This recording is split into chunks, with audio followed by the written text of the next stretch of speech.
À l'occasion des fêtes de Rosh Hashanah, nous avons le plaisir de vous retrouver ici, en plein cœur de la ville de Jérusalem. Mieux que cela, nous sommes en plein cœur de la cité de David, Ir David, un lieu exceptionnel où se conjugue l'histoire du peuple d'Israël, l'archéologie bien évidemment, et le lien avec la religion, avec la transmission religieuse. J'accueille aujourd'hui le Rav Sadine. Rav Sadine, bonjour, merci d'être à nos côtés aujourd'hui. Nous nous retrouvons pour parler de la fête de Rosh Hashanah. Vous êtes directeur d'un lieu d'études talmudiques, d'un kollel. Vous êtes grand conférencier également à travers le monde, en Israël et en France en particulier. La fête de Rosh Hashanah. Début de l'année, nouvel an, comme nous le disons en français. Qu'est-ce qui est porté exactement par cette fête, par cet événement majeur dans la tradition juive? Et comment est-ce que dans la communauté juive, on se prépare à fêter, à célébrer l'événement de Rosh Hashanah? Alors oui, Rosh Hashanah, c'est très paradoxal parce que d'un côté, c'est le nouvel an, c'est en réalité la commémoration, entre guillemets, de la création de l'homme.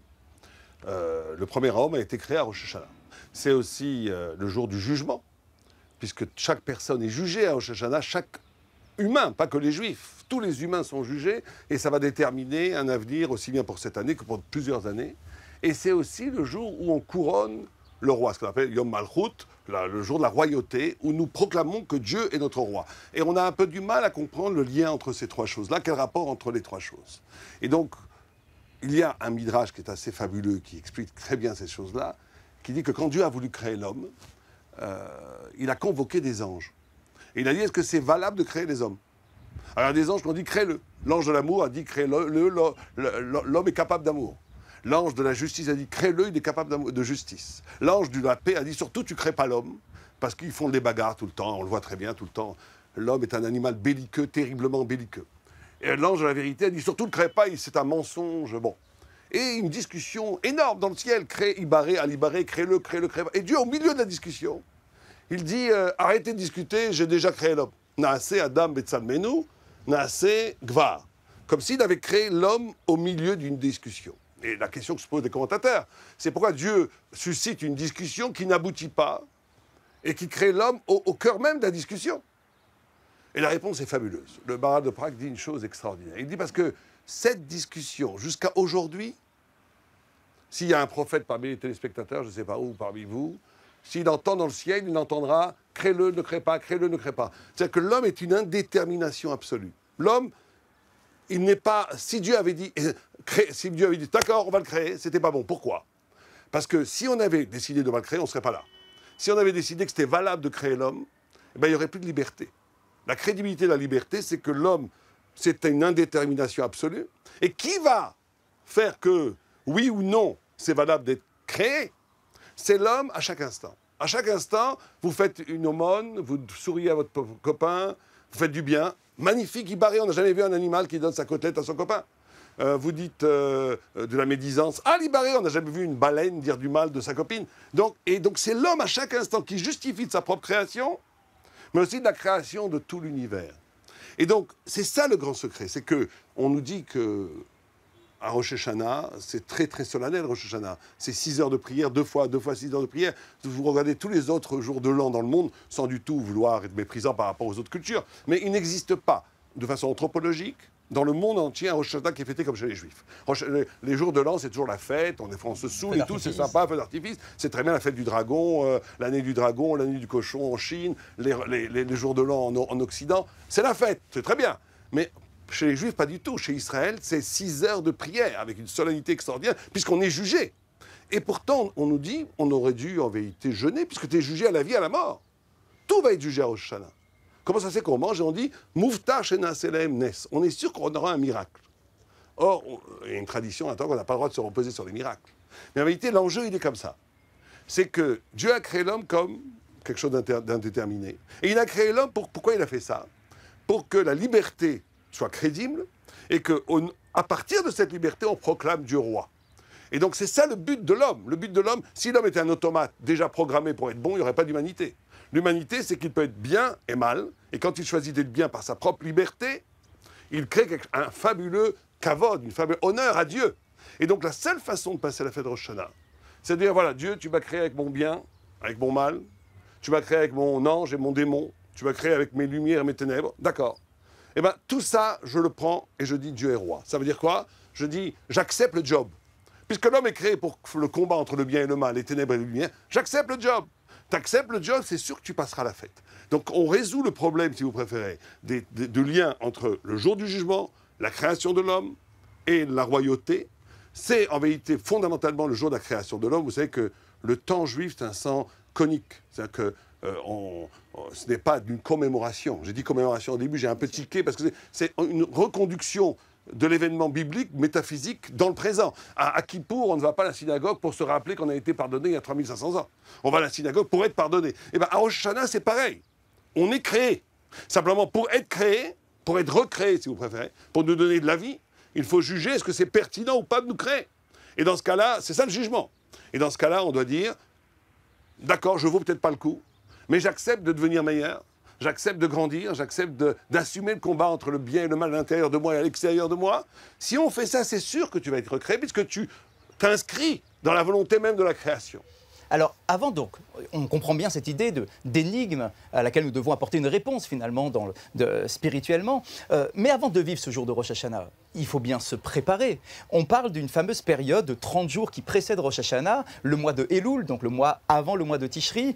Pendant ce mois, nous avons la récitation des Selichot.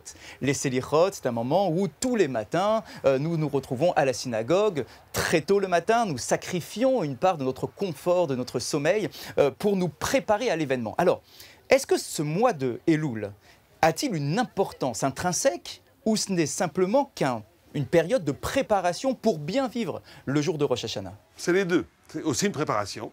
Mais vous avez tout à fait raison de préciser que ça a une valeur en soi, que ce n'est pas juste une préparation. Elul, c'est l'acrochive, c'est l'anagramme de Ani, Nedodiv et Dodili. C'est un amour extrême. Je suis le fiancé de Dieu et Dieu est mon fiancé. Vous savez que dans le Sefer Yetzira, le livre de la création, chaque mois a une lettre de la Torah. Chaque mois a un sens du corps. Il y a 12 sens, pas 5. Chez nous, il y en a 12. Et chaque mois correspond à une tribu. Et Elul, c'est la tribu de Gad. C'est le sens de l'action. Et c'est Yud. Yud, et c'est tout à fait paradoxal, parce que Yud, c'est toujours... Le Yud, pour ceux qui connaissent la grammaire hébraïque métaphysique, c'est toujours la lettre de la pensée, du futur, de la spiritualité. Or, le sens qui est lié à ce mois, c'est l'action, la possibilité de faire une action. Et on nous dit qu'avant tout jugement, et c'est ça le caractère spécifique de Elul, c'est la capacité d'unir sa pensée et son action. C'est pour ça que c'est Gad, parce qu'on dit que Gad, quand il combattait, il coupait la tête et les bras des ennemis comme une sorte de samouraï hébraïque. Il coupait la tête et les bras, comme s'il décelait chez les ennemis une faille entre la pensée et le corps qui était leur lieu de faiblesse. Eh bien, on te dit que pour te préparer au jugement, pour te préparer à accueillir le roi, il faut être capable de vivre physiquement, existentiellement ce que tu penses et de penser ce que tu vis. Le grand drame de l'existence, c'est quand je pense des choses, mais je n'arrive pas à réaliser cette pensée dans la vie, et je vis des choses auxquelles je ne peux pas donner un sens. Quand j'unis ces deux dimensions, je deviens un, et je peux m'avancer devant Dieu qui va me donner la vie et me juger pour me donner la vie. Est-ce que lorsque nous arrivons donc maintenant au premier jour de Rosh Hashanah, donc le début de cette nouvelle année, on sait que dans la tradition juive, on nous invite toujours à charger positivement le temps qui passe. Ouais. C'est-à-dire, le temps est tellement sacré, tellement important à nos yeux, notre vie est tellement sacrée qu'il ne faudrait surtout pas perdre notre temps. L'année qui commence avec Rosh Hashanah nous permet peut-être de freiner notre élan habituel à courir, à nous précipiter, à nous occuper de notre subsistance et toutes ces choses de notre quotidien. Rosh Hashanah, nous allons prendre le temps. On va marquer un arrêt. Non, vous avez tout à fait, c'est fondamental ce que vous dites, parce que l'essence même du retour de la repentance, de la Teshuvah, il écrit dans la Gemara, Rabbi Gamliel, je crois, disait fais Teshuvah aujourd'hui, parce que demain tu vas peut-être mourir. Donc, alors, tout le monde le comprend comme une sorte de conseil pratique, mais pas du tout. C'est justement un éveil de conscience par rapport au temps. Ça veut dire que le rapport au temps, il est fondamental par rapport à la conscience. Il y a un temps extérieur qui nous façonne, qui nous modèle, qui nous détermine, un déterminisme absolu, social. Il y a le temps intérieur de la conscience. Le temps intérieur de la conscience, c'est un temps d'une vitalité métaphysique tellement extraordinaire qu'elle donne à chaque seconde ce qu'on appelle des instants d'éternité. Je ne sais pas si vous connaissez Frédéric Brenner, qui est un photographe, j'en parlais beaucoup avec lui, il m'a dit, c'est ça la photo. La photo, c'est l'instant d'éternité. Ben oui, ça veut dire qu'il y a dans l'exercice de spirituel judaïque la capacité de l'acte artistique absolu, en vérité, qui est de rendre un instant où résonne la totalité du sens de ma vie. C'est ça, vivre le temps intérieur. Bon, c'est très difficile, donc on ne peut pas le faire tout le temps. Mais effectivement, à Rosh Hashanah, c'est très important de se concentrer sur l'instant où je puis méditer sur le sens exact de ma vie. Où est-ce que mon intériorité, ma lumière intérieure, la dimension divine de moi-même, ma grandeur, mon élection, s'épanouit dans mon existence? Où est-ce que je suis façonné par un temps social extérieur qui abolit en vérité tout épanouissement spirituel réel de ce que je suis? C'est ça la prise de conscience première dans Rosh Hashanah. Cette idée est très belle et elle nous permet d'accéder maintenant à peut-être un problème de traduction. Nous avons un mot en hébreu qui est celui de la teshuva, que nous traduisons généralement par le repentir. Mais il faut comprendre quel est le sens juif de ce mot de teshuva. La chouve, revenir à son état originel, c'est-à-dire que la faute ne fait pas partie de mon identité. Je reviens à un élément ou à un état qui était préalable à la faute. L'état premier de ma neshama, de mon âme. Et c'est ça que j'essaye d'écouter pendant la journée de Rosh Hashanah. Complètement. Là, vous touchez un point très très important. Vous savez que ça va même plus loin. La racine étymologique de Teshuvah, c'est Shin Bet. Shin, c'est l'avant-dernière lettre. Et Bet, c'est la deuxième lettre. C'est-à-dire qu'elle laisse dehors Aleph Tav. C'est quoi Aleph Tav? C'est At, c'est toi. Donc, véritablement, voilà, tu vois, c'est Shav At. Reviens vers toi. De quel toi parle-t-on? Et c'est ça le mouvement même de la repentance. C'est que chacun d'entre nous a un lieu intérieur qui n'a jamais trahi. Vous demandez même à un mafiosi, je te donne 100 000 euros, donne une claque à ta mère. Si c'est un vrai mafiosi traditionnel italien, il va vous tuer plutôt que tuer sa mère. Il ne le fera pas, même pour 100 000 euros, alors qu'il est prêt à tuer un bonhomme pour 10 000 euros. C'est sacré. Et ben, c'est un point de sainteté en lui qui n'a jamais trahi. Et ben, la teshuva, c'est la prise de conscience que ces points de sainteté qui n'ont jamais trahi sont mon véritable moi-même. Alors que la faute est une extériorité. Et ça va très loin parce que le Satan, qui est le mal, a été créé quel jour? Il a été créé avec les anges, qui ont été créés le deuxième jour. La neshama, l'âme, a été créée le premier jour. Ça veut dire que, par définition, il y a quelque chose de plus originel au mal qui habite l'homme. Et toute la tchouva, c'est de renouer avec ce point originel qui est plus originel, plus ancien que le mal que j'ai pu commettre, et de considérer le mal comme des écorces qui tombent naturellement dès que je me redéfinis à partir de la vérité de moi-même. Du coup, nous en arrivons à la deuxième partie de Rosh Hashanah, Teshuva, donc se repentir, mais avec l'explication que nous venons de donner. Il y a un deuxième terme, celui de la tefila. Là encore, problème de traduction. Prière souvent perçue par nos fidèles, lorsqu'ils arrivent à la synagogue, par des demandes. Pourtant, à Rosh Hashanah, il n'y a aucune demande. Aucune demande. En réalité, la prière, c'est plutôt un attachement, justement, à ce point premier qui est en nous et aussi à notre Créateur. Oui, ça va même plus loin que ça. Vous savez qu'il y a une grande question qui est posée par le Raphaïm Shmulevitch, qui dit comment ça se fait qu'on prie? Dieu m'aime plus que ce que je me m'aime. Dieu sait plus que ce dont j'ai besoin que moi-même. Donc qu'est-ce que tu pries? Qu'est-ce que t'embête le bon Dieu? Dieu va donner ce dont tu as besoin. Qu'est-ce que tu pries? Et il répond, il y a d'autres réponses, mais il répond qu'en vérité, la prière, la demande, c'est la partie, en vérité, mineure dans la prière. Ce qu'on demande, c'est juste pour avoir une relation avec Dieu. J'ai demandé, il m'a donné. Mais en vérité, ça ne sert pas à grand-chose parce que Dieu va te donner de toute façon. Cette partie du don de Dieu, elle est mineure. L'essence de la prière, c'est une élévation hors de la sphère terrestre pour communier, ce qu'on appelle la dvekut, je ne sais pas comment on pourrait traduire la dvekut. L'adhésion parfaite, avec une dimension d'éternité, de divinité et de lumière. Il y a des gens, dans les histoires chassidiques, des grands raves, qui quand ils priaient, ils devenaient presque squelettiques. Sur leur talit, le Nefesh HaChaim dit que la prière, c'est aussi aller vers la mort. Vers la mort, c'est vers la mort d'une vie citadine, mondaine, pour arriver à une sorte d'éternité d'après la mort dans l'expérience vivante de la prière. Et donc, Rosh Hashanah, c'est effectivement le jour, tous ces 10 jours de réalité Rosh Hashanah jusqu'à Kippour, c'est des jours essentiellement liés à la prière. Et le troisième pilier de cette journée-là, la tzedaka. Nous avons parlé de la teshuva, de la tefila, la tzedaka. Alors, là encore, problème de traduction. Vous avez l'habitude de traduire ce mot de tzedaka par l'aumône. C'est-à-dire que si j'ai envie de faire du bien, alors voilà, j'aide un malheureux qui est dans la rue. Pourtant, le mot dans son origine hébraïque, tzedek, c'est rendre la justice. Et du coup, c'est très intéressant de le mettre en perspective avec le retour à soi-même, le lien que l'on crée avec Dieu et essayer de rétablir une sorte d'équité sociale. Oui, ça, ce que vous dites est aussi encore très important, c'est que les trois relations fondamentales sont la relation à Dieu, la relation à moi-même et la relation à l'autre. Et ce n'est pas simplement 1, 2, 3 qui s'additionnent. Ces trois relations sont synergiques. C'est-à-dire, si je n'ai pas de relation à l'autre, je n'ai pas de relation à Dieu.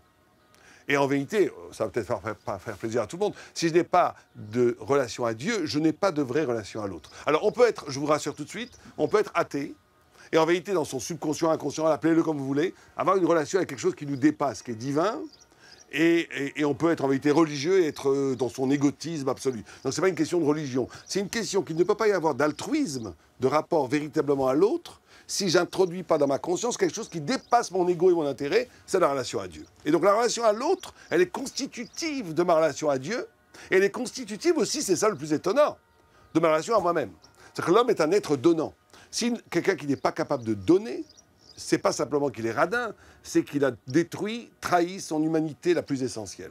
Et c'est l'idée de tzedek dont vous avez parlé. Si justement, la notion de tzedek, ça veut dire justice, c'est aussi d'équilibre. Ça veut dire que je n'arrive à une plénitude, je n'arrive à un rapport réel avec Dieu et avec moi-même que si je prends en charge, et si je suis responsable du bien-être physique et spirituel et moral de l'autre.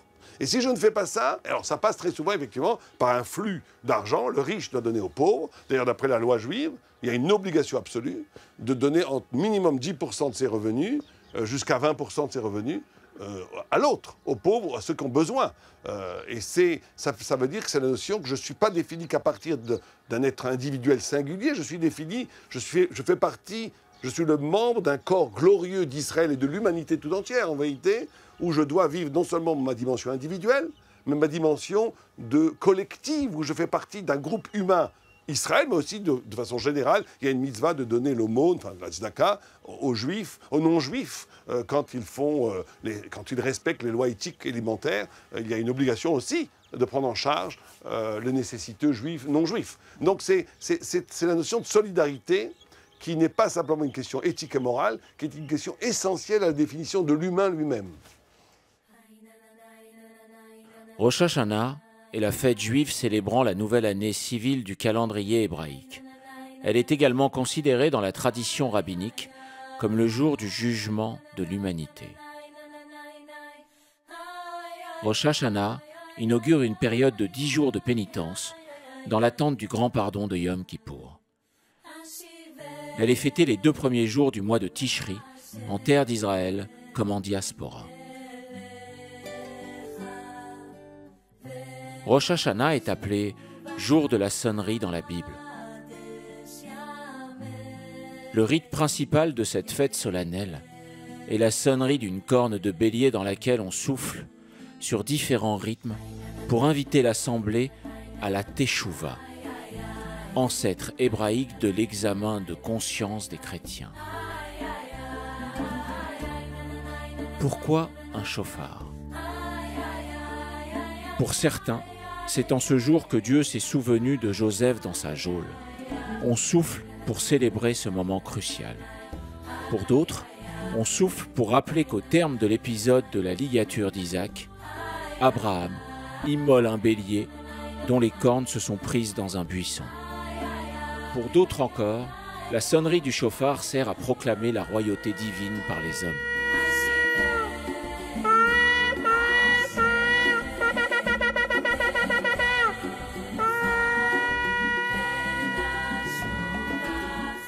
Enfin, pour Maïmonide, la sonnerie du chauffard secoue le fidèle de sa torpeur spirituelle et l'invite au repentir.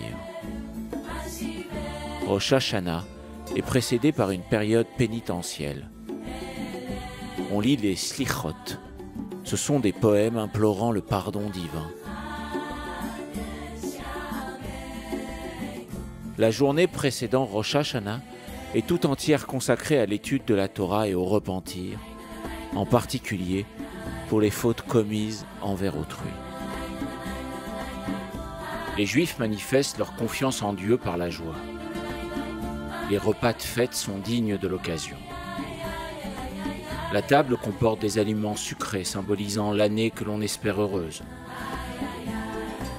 On mange avant le repas des grenades, des épinards, des pommes trempées dans le miel et d'autres nourritures symboliques selon les communautés.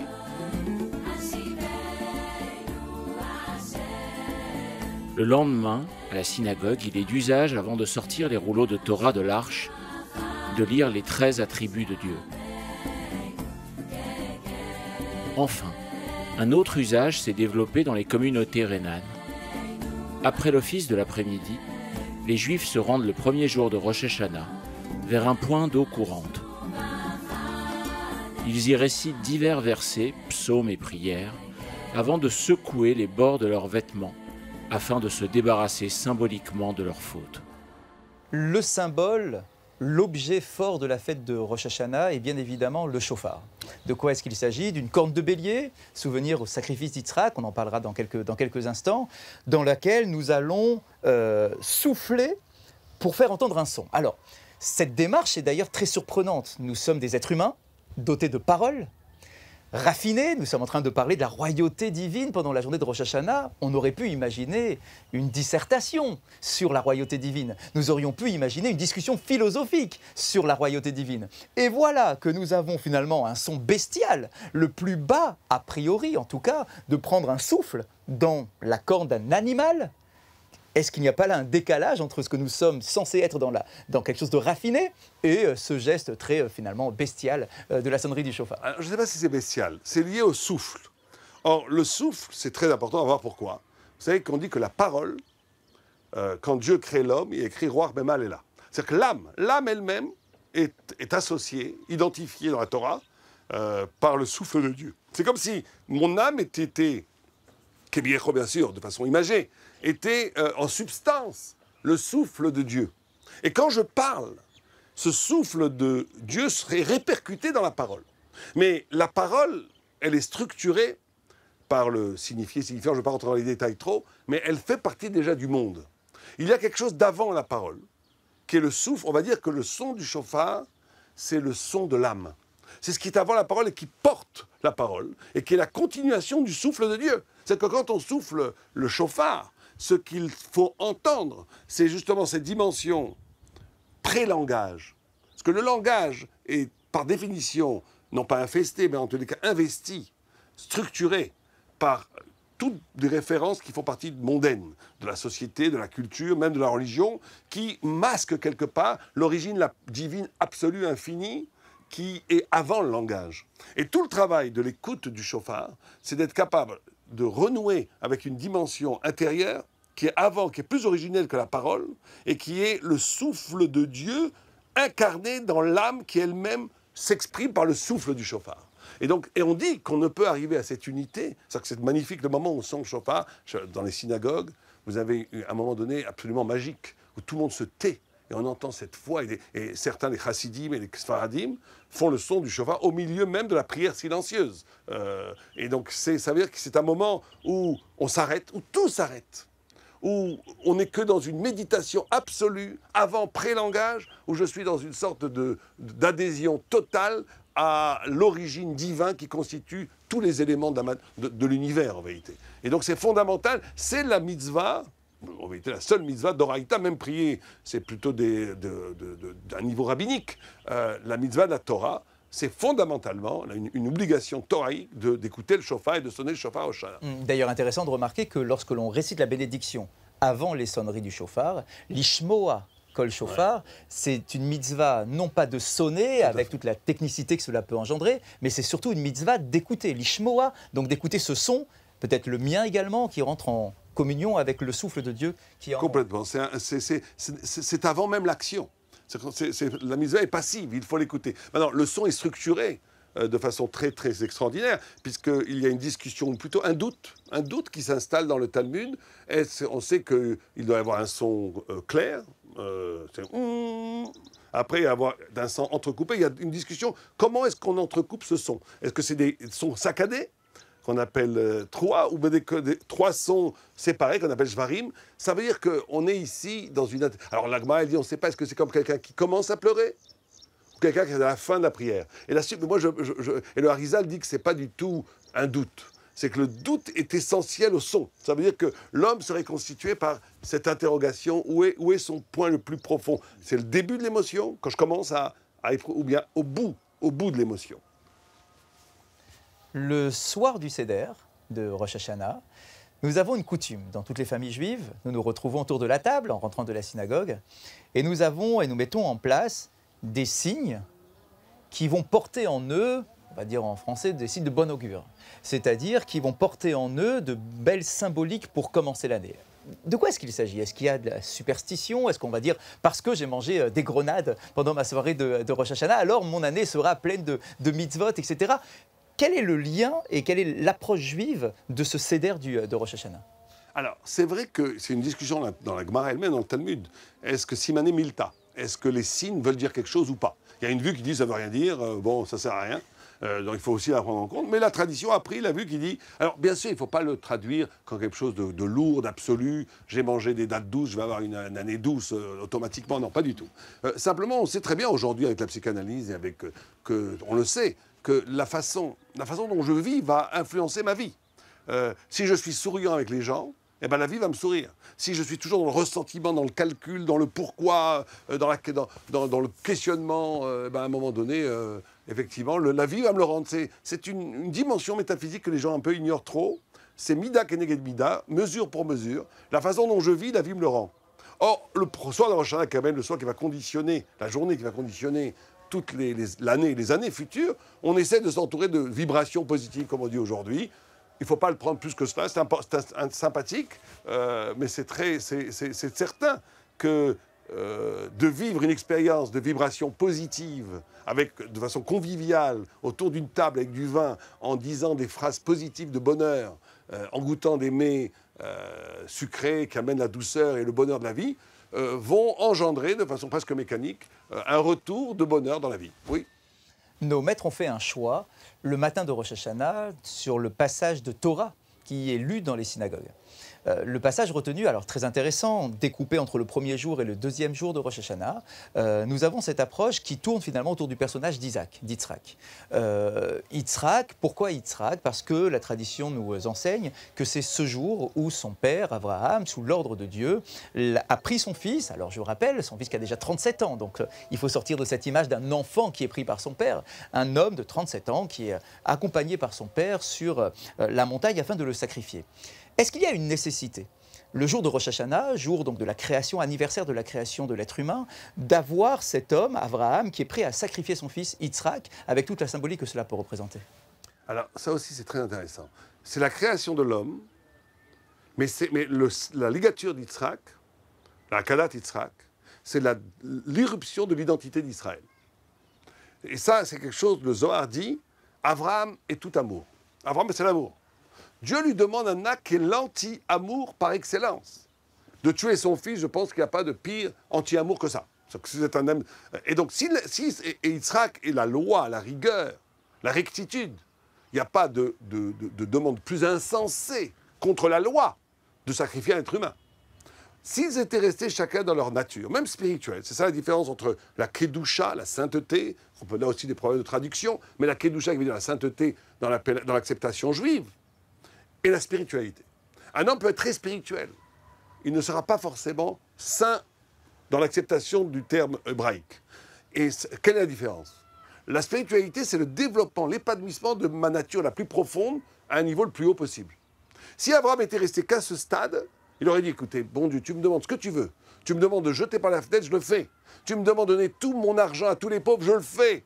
Mais de me demander quelque chose qui est mon anti-nature, mon anti-spiritualité, de tuer celui que j'aime le plus au monde et faire un acte barbare de meurtre, même de sacrifice d'un homme, non, ça je peux pas.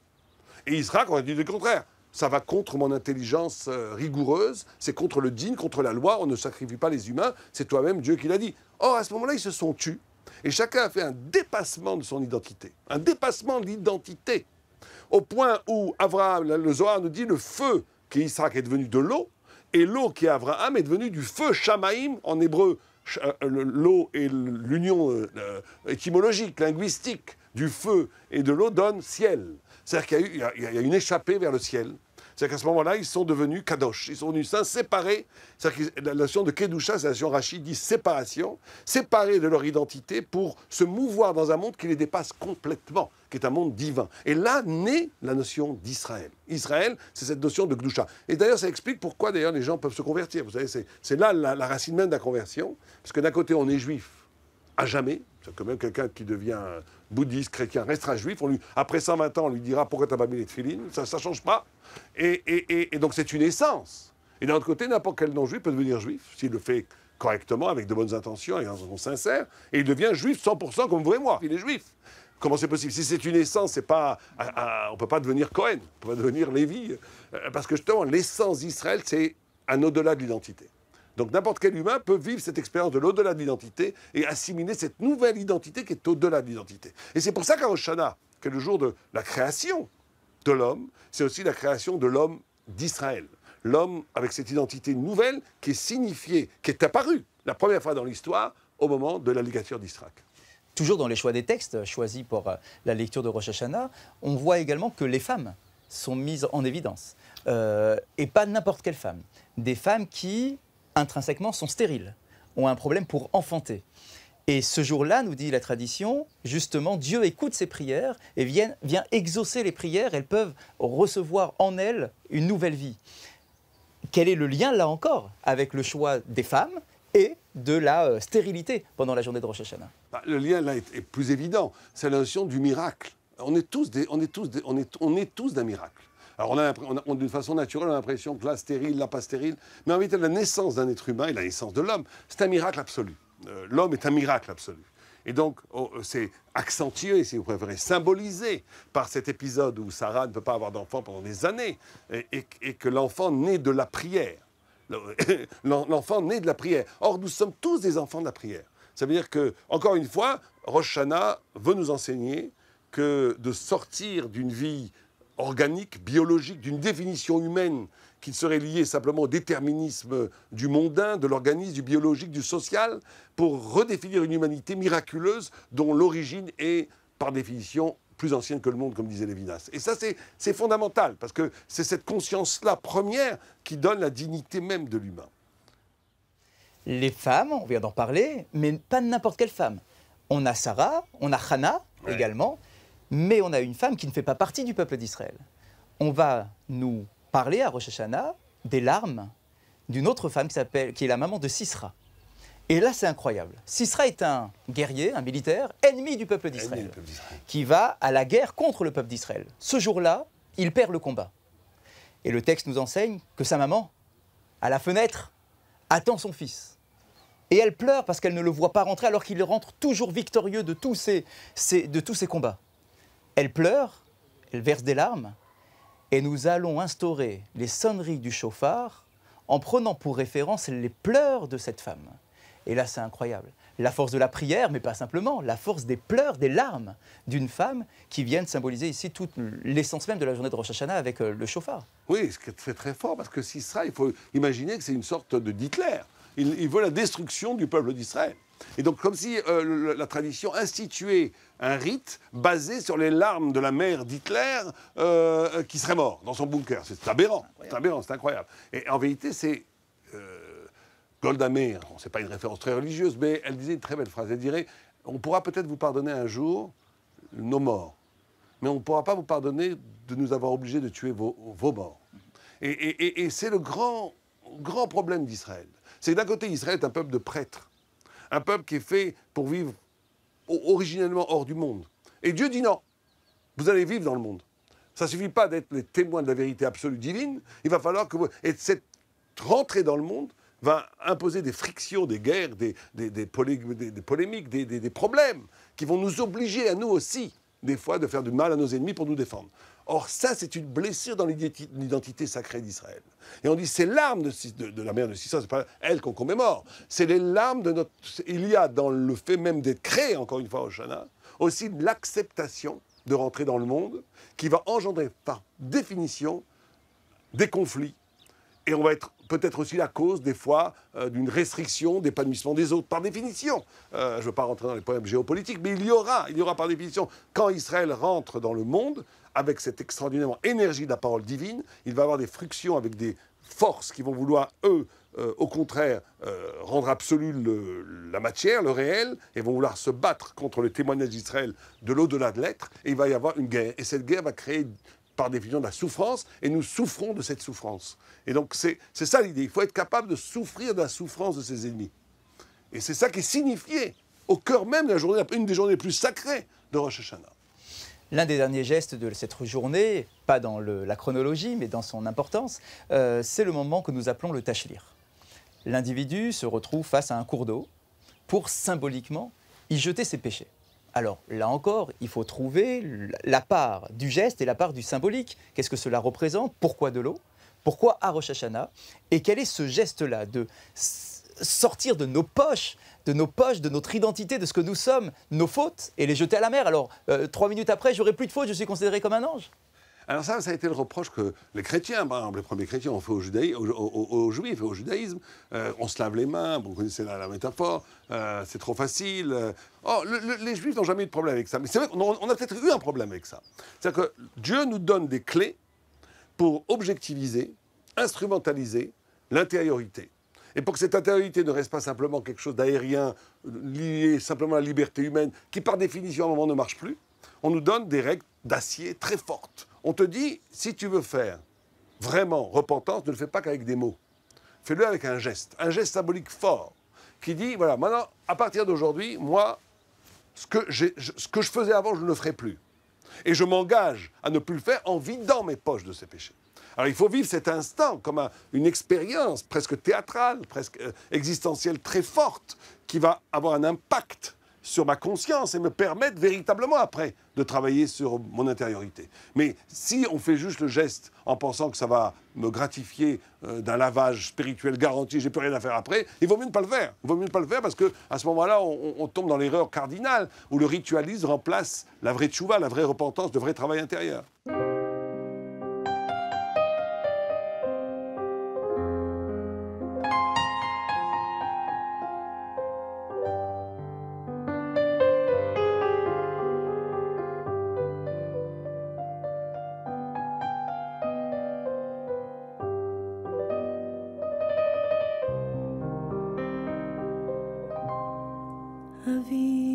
Avinu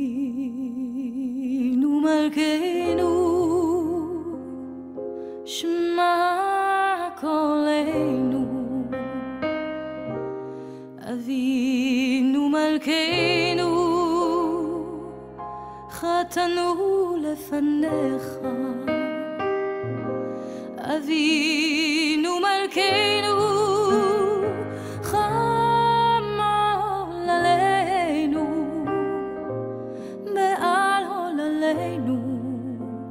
ותפנו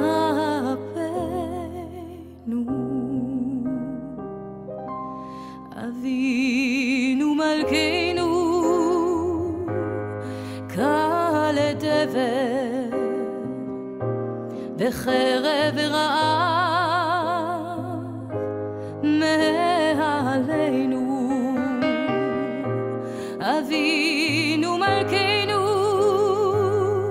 קל לכל צער ומסתיר מעלינו אבינו מלכנו אבינו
Je voudrais profiter de votre présence ici à mes côtés. Parlant de Rosh Hashanah, on a parlé d'un retour, d'un lien avec Dieu, avec notre Créateur. Peut-être un sujet qui peut toucher chacun d'entre nous. Ce lien-là n'est pas si évident.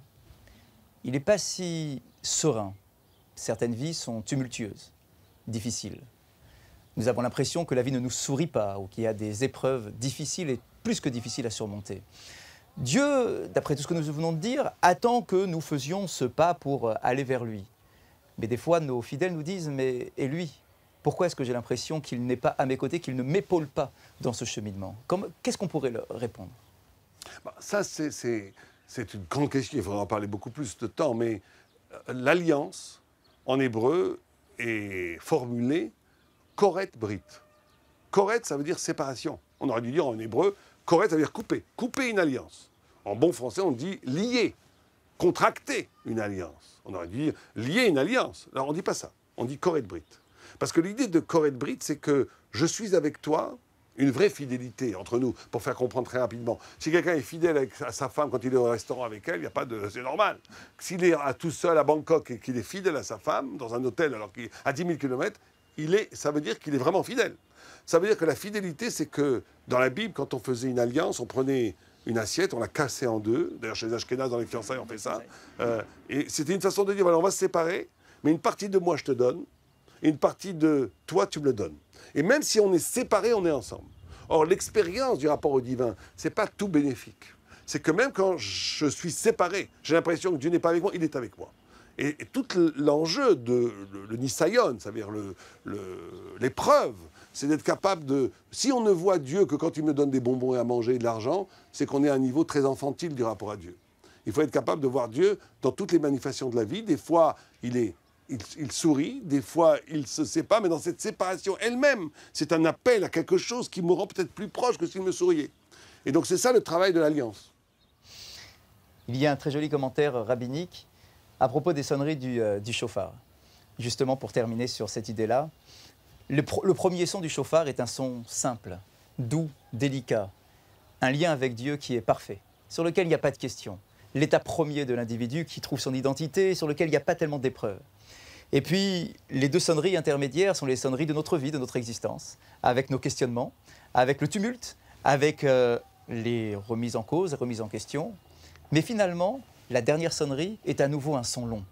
Parce que la vie, avec l'expérience de la vie, on arrive à prendre du recul et à comprendre que malgré les épreuves, et grâce aux épreuves, j'arrive à avoir un lien encore plus fort avec Dieu. C'est très beau. Raphaël Sadine, merci d'avoir répondu à nos questions sur cette belle fête de Rosh Hashanah. Et je souhaite maintenant à tous nos téléspectateurs une belle année, une douce année, aussi douce que la pomme trempée dans le miel. Shana Tova.